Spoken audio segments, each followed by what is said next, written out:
Au nom du Père et du Fils et du Saint-Esprit, Amen. Grande joie d'être là avec toi en ce dimanche 6 octobre. Dimanche, toujours un jour de grande joie, de grande fête, parce que Dieu est là avec nous, il est avec son peuple, il est avec son Église. Il marche avec nous. Et vraiment, le Seigneur est proche de nous. D'accord? La première lecture aujourd'hui, c'est Genèse chapitre 2, à partir du verset 18. Le Seigneur Dieu dit, « Il n'est pas bon que l'homme soit seul. Il faut que je lui fasse une aide, que lui soit assorti. » Le Seigneur Dieu modela encore du sol toutes les bêtes sauvages et tous les oiseaux du ciel. Et il les amena à l'homme pour voir comment celui-ci les appellerait. Chacun devait porter le nom que l'homme lui aurait donné.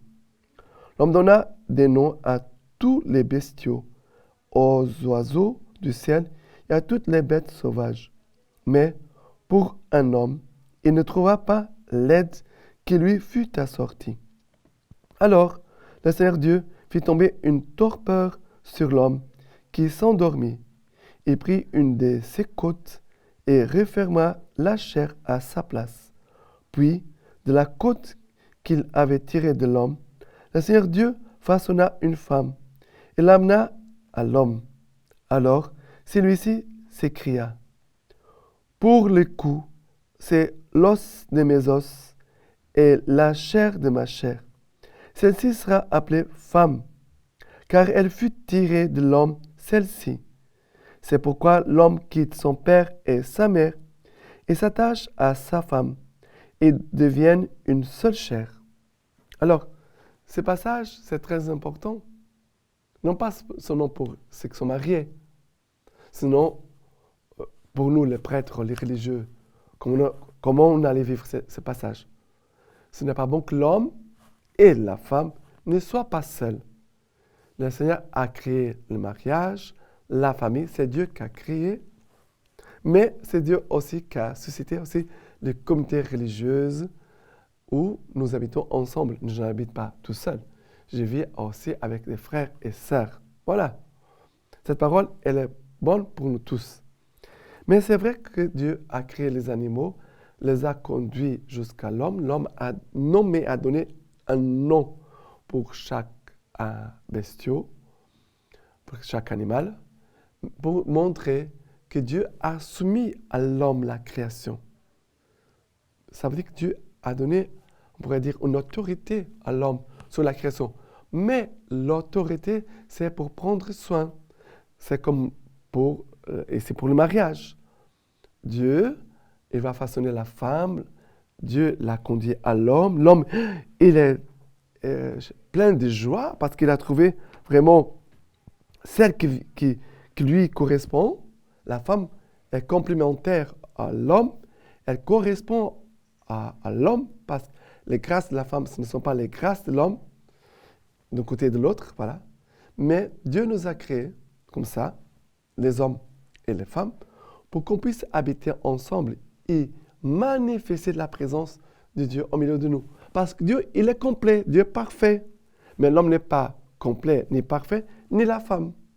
Alors, ensemble, l'homme et la femme, et il a cette complémentarité, on se complète, mais pour ensemble se tourner vers Dieu, grandir vers Dieu. Ici, il est dit le verset 24, c'est pourquoi l'homme quitte son père et sa mère et s'attache à sa femme. Ils deviennent une seule chair. En fait, ici, il nous a dit que l'homme quitte son père et sa mère. Ce n'est pas la femme qui quitte son père et sa mère. C'est l'homme. Pourquoi l'homme doit quitter le père et la mère ici? L'homme, il doit couper le cordon ombilical. Ça veut dire, l'homme, pour devenir adulte, il doit couper le cordon ombilical. Et pour la femme naturellement, quand elle va se marier, elle va apprendre à prendre soin, elle apprend à garder une maison, à soigner une maison, à faire les choses dans une maison. Et aussi les enfants. La femme devient épouse et mère plus rapidement que l'homme. L'homme, il est plus long pour devenir époux et père. Il est plus long. C'est pour ça qu'ici, l'exigence tombe sur l'homme. D'accord? Mais n'oublions pas que Dieu nous a mis ensemble pour s'aider l'un à l'autre et ensemble grandir ensemble vers Dieu. Car c'est lui, le donateur de tous les dons. Et après, le psaume de ce dimanche, c'est le psaume 128, à partir du verset 1. Heureux tous ceux qui craignent le Seigneur et marchent dans ses voies. Du labeur de tes mains, tu te nourriras. Heure et bonheur pour toi. Ton épouse, une vigne fructueuse. Au cœur de ta maison, tes fils, des plants d'olivier, alentour de la table. Voilà de quel bien sera béni l'homme qui craint le Seigneur. Que le Seigneur te bénisse de Sion. Puisses-tu voir Jérusalem dans le bonheur tous les jours de ta vie, et voir tes fils et voir les fils de tes fils. Alors, ici, l'accent important, c'est heureux tous ceux qui craignent le Seigneur. Et après, voilà de quel bien sera béni l'homme qui craint le Seigneur. La crainte du Seigneur. Un homme qui craint le Seigneur va devenir un bon époux, un bon papa pour sa famille. Alors, mais le point de départ, la crainte du Seigneur. D'accord? Très important. Parce que la crainte nous permet d'avoir un grand respect, une soumission à Dieu, de chercher à faire sa volonté, de faire ce qui plaît à Dieu. De chercher ce qui plaît à Dieu, non pas à nous. Maintenant, la deuxième lecture d'aujourd'hui, c'est Hébreux chapitre 2, à partir du verset 9. Mais celui qui a été abaissé un moment au-dessous des anges, Jésus, nous le voyons couronné de gloire et d'honneur, parce qu'il a souffert la mort. Il fallait que, par la grâce de Dieu, au bénéfice de tout homme, il goûtât la mort.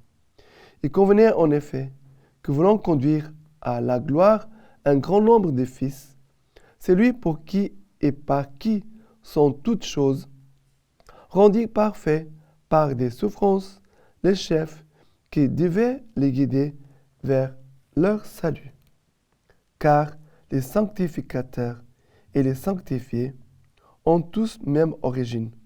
C'est pourquoi il ne rougit pas de les nommer frères.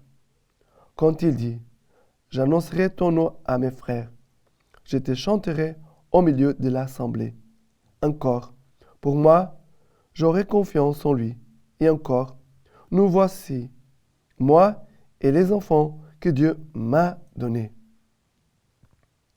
Voilà, ici, c'est pourquoi Jésus ne rougit pas de nous nommer frères. Car les sanctificateurs et les sanctifiés ont tous les mêmes origines. On vient de Dieu. De Dieu vient toute grâce, tout bien. Jésus ne rougit pas de nous appeler frères. Nous sommes frères de Jésus. Quand l'amour de Jésus entre dans notre cœur, il va nous sanctifier. Ça veut dire qu'il va enlever les péchés. Mais Jésus va faire de nous des frères. On se reconnaît tous comme frères. On se reconnaît tous comme frères et sœurs, enfants du même Père.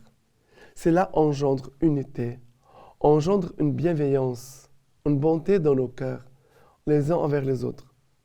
Il n'y a pas de dispute, il n'y a pas de compétition, il n'y a pas de jugement, il n'y a pas de choses méchantes dans le corps de l'homme, parce que je reconnais que l'autre, il est mon frère. Peut-être aujourd'hui, je peux l'aider, et peut-être qu'un jour viendra où lui aussi viendra m'aider. N'oublions pas que nous sommes tous enfants de Dieu et frères en Jésus-Christ. Voilà, Jésus n'a pas eu honte de rougir. Jésus n'a pas rougi de nous appeler frères. Et est-ce que nous, au contraire, on va rougir d'appeler les autres nos frères. Même quand il y a beaucoup de différences entre nous, mais sont nos frères. Même s'il y a de grandes différences entre nous, n'oublions pas qu'en chacun de nous, il a la présence de Dieu.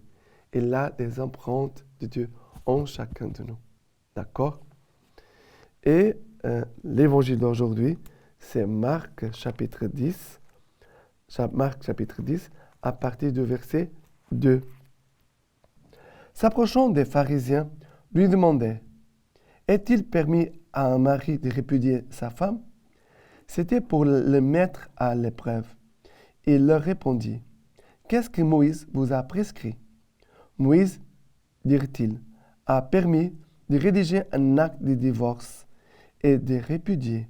Alors Jésus leur dit, c'est en raison de votre dureté de cœur qu'il a écrit pour vous cette prescription. Mais dès l'origine de la création, il le fit homme et femme. Ainsi donc l'homme quittera son père et sa mère, et les deux ne feront qu'une seule chair. Ainsi, ils ne sont plus deux, mais une seule chair. Eh bien, ce que Dieu a uni, l'homme ne doit point les séparer. Rentrés à la maison, les disciples l'interrogeaient de nouveau sur ces points. Et il leur dit, quiconque répudie sa femme et en épouse une autre, commet un adultère à son égard. Et si une femme répudie son mari et en épouse un autre, elle commet un adultère. On lui présentait des petits enfants pour qu'il les touchât, mais les disciples le rabouèrent. Ce que voyant Jésus se fâcha et leur dit, laissez les petits enfants venir à moi, ne les empêchez pas, car c'est à leur pareil qu'appartient le royaume de Dieu. En vérité, je vous le dis, quiconque n'accueille pas le royaume de Dieu en petit enfant n'y entrera pas. Puis il les embrassa et les bénit en leur imposant les mains. Alors, on dirait ici, il a un contexte familial. Il a les enfants, il a ici le mari, l'épouse. Et Jésus parle du divorce. Il parle aussi de l'adultère. Ce sont des choses que peut-être parfois on n'écoute pas beaucoup parler. Qu'est-ce que c'est l'adultère? L'adultère, c'est un homme marié avec une seule femme et il va tromper son épouse, il va avoir des rapports sexuels avec une autre femme. Ça s'appelle un adultère. Parce que qu'est-ce que Dieu a pensé pour l'humanité? Le mariage, la famille. On a vu cela. Dieu a voulu le mariage. Mais le mariage que Dieu a conçu, ce que Dieu a pensé, c'est un homme et une femme. Non pas un homme et deux ou trois femmes. Ça, ce n'est pas le mariage. Ça c'est hors de la pensée et de la volonté de Dieu. Ça sont les empêcheurs. Quand il y a un homme et trois femmes, ça veut dire que c'est polygamie. Ça, c'est de l'ordre du péché. Ça, ce n'est pas la volonté de Dieu. Ce sont les hommes qui veulent faire une autre chose hors de la volonté de Dieu. Ça veut dire l'homme qui fait cela, il ne craint pas Dieu parce qu'il préfère, il choisit le péché à vivre la volonté de Dieu. Mais soit la polygamie, soit l'adultère quand un homme va trouver une autre femme, ça, c'est un péché grave dont Jésus parle ici.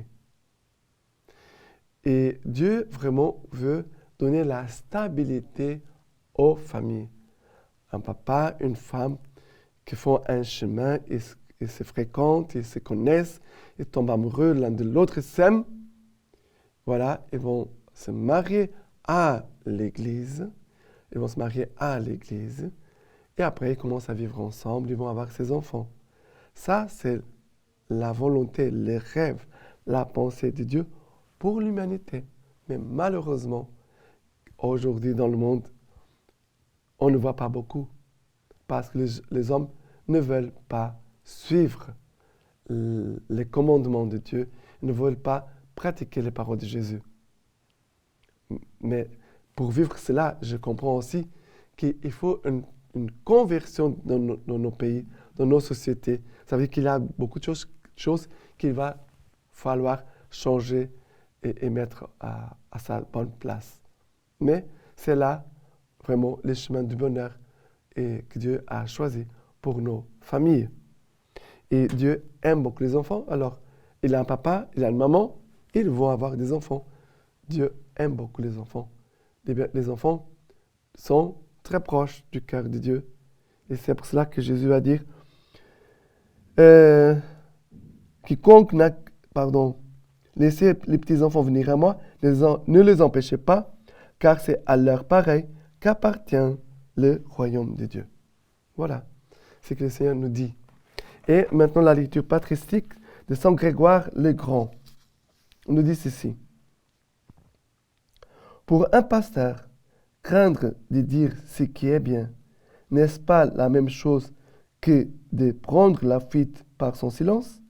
Celui qui s'expose pour son troupeau construit un rempart pour la maison d'Israël contre ses ennemis.